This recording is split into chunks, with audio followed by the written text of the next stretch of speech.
PayPal was created in the late 1990s by a group of individuals, including Max Levchin, Peter Thiel, and Elon Musk. Initially named Confinity, the company aimed to develop software for handheld devices to store encrypted personal information. However, the team later shifted its focus to developing a digital payment platform. In 1999, Confinity launched its first product, an electronic money transfer service called PayPal. This service allowed users to transfer money securely online via email, using Palm Pilots as the primary device. Shortly after, Confinity merged with X.com, an online banking company founded by Elon Musk, which had also been exploring digital payment solutions.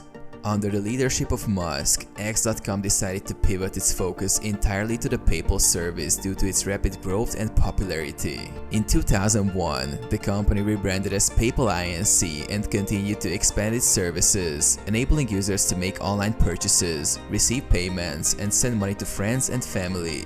Over the years, PayPal's innovative approach to online payments, coupled with strategic partnerships and acquisitions, solidified its position as one of the world's leading digital payment platforms, revolutionizing the way people transact online.